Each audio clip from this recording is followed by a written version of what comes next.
अस्सलामुअलैकुम everyone, welcome to vocabulary beam, जहां English सीखना होता है आसान, बिल्कुल उर्दू के साथ। आज हम सीखने जा रहे हैं 5 ऐसे इंग्लिश अल्फाज जो आप रोज़ बोल सकते हैं, लेकिन बहुत ही स्मार्ट और आसान तरीके से। वीडियो को मुकम्मल देखिएगा, ये आप लोगों के लिए बहुत ज़्यादा हेल्पफुल साबित होगी। Let's get start the video. सबसे पहला वर्ड हमारे पास है एज्यूम। एज्यूम इसका मतलब होता है किसी चीज़ को बगैर प्रूफ के मान लेना या समझ लेना, यानी कि फ़र्ज करना। फॉर एग्ज़ाम्पल, जैसे कि ये सेंटेंस है, बगैर पूछे किसी चीज़ का अंदाज़ा मत लगाओ। इसे हम अज्यूम का वर्ड यूज़ करते हुए इंग्लिश में इस तरह बोलेंगे, don't assume things without asking. Don't assume things without asking. जब आपको किसी चीज़ का यकीन हो लेकिन आपके पास किसी भी किस्म का कोई सबूत ना हो, तो तब आप वर्ड एज्यूम का इस्तेमाल कर सकते हैं, क्योंकि ये फ़र्ज़ करने के मीनिंग में यूज़ हो रहा है। इसकी और एग्जांपल लेते हैं, जैसे कि आई एज्यूम, मैंने फ़र्ज़ किया, या we shouldn't assume, we should not assume, हम फ़र्ज़ नहीं कर सकते या ये नहीं मान सकते। नेक्स्ट वर्ड हमारे पास जो है वो है अवॉइड। अवॉइड मतलब कि किसी भी चीज़ से दूर रहना या उससे बचना, इज्तनाब करना। जैसे फॉर एग्जांपल ये सेंटेंस है, आपको फजूल खाने से बचना चाहिए। You should avoid junk food. You should avoid junk food. Health और स्ट्रेस दोनों से रिलेटेड टॉपिक्स में ये वर्ड जो है वो बहुत काम आता है, बहुत ज़्यादा यूज़ होता है। अब मेरे पीछे रिपीट कीजिए, avoid, I avoid, we should avoid. Avoid इज्तनाब करना, आई अवॉइड मैंने इज्तनाब किया, वी शुड अवॉइड हमें इज्तनाब करना चाहिए या हमें बचना चाहिए।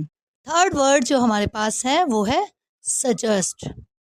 सजेस्ट जो है उसका मीनिंग होता है, उसका मानी होता है मशवरा देना या राय देना या किसी भी किस्म का कोई आइडिया पेश करना। जैसे फॉर एग्जांपल ये सेंटेंस है, मैं मशवरा देती हूँ कि आप थोड़ा आराम करें। इसमें हम सजेस्ट का यूज़ कर रहे हैं, वो इस तरह होगा, I suggest you take some rest. I suggest you take some rest. जब डेली कन्वर्सेशन में आप किसी को मशवरा देना चाहते हैं तो सजेस्ट का इस्तेमाल करेंगे। अब मेरे पीछे रिपीट कीजिए, सजेस्ट मशवरा देना, ही सजेस्ट इसने मशवरा दिया, can you suggest something, can you suggest something क्या आप मुझे कुछ मशवरा दे सकते हैं या कोई राय दे सकते हैं। नंबर 4 वर्ड जो है वो हमारे पास है रियलाइज। रियलाइज रियलाइज का मतलब होता है किसी बात का एहसास होना या समझ में आना।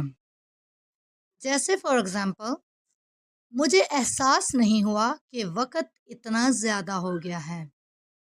इसे इंग्लिश में यूँ बोलेंगे, I didn't realise it was so late.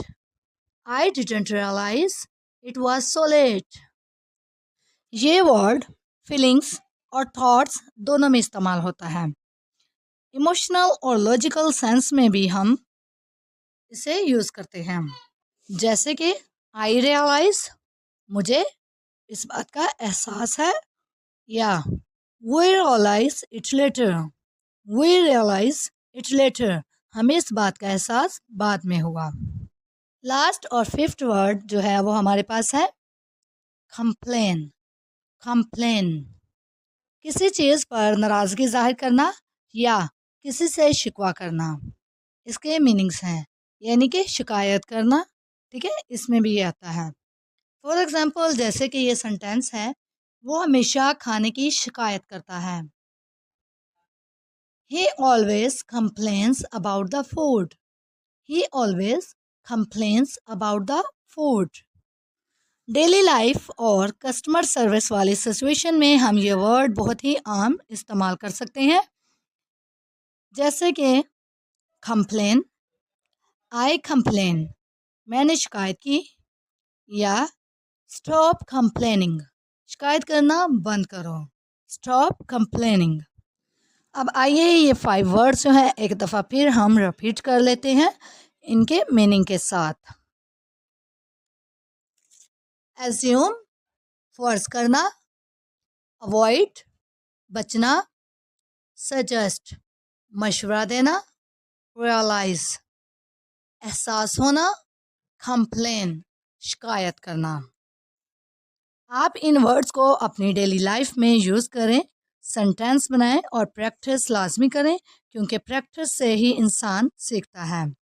अगर आपको ये वीडियो पसंद आई हो तो लाइक ज़रूर करें, कमेंट में बताएं कि आपका फेवरेट वर्ड कौन सा था, और वोकैबुलरी भी को सब्सक्राइब करना ना भूलें। रोज़ एक नया वर्ड सीखें, इंग्लिश आपकी दोस्त बन जाएगी। और अगर आप मज़ीद इंग्लिश सीखना चाहते हैं तो मेरे चैनल को विज़िट कर लें, आपको बहुत सारी वीडियोस देखने को मिलेंगी। Okay, see you in the next video, take care.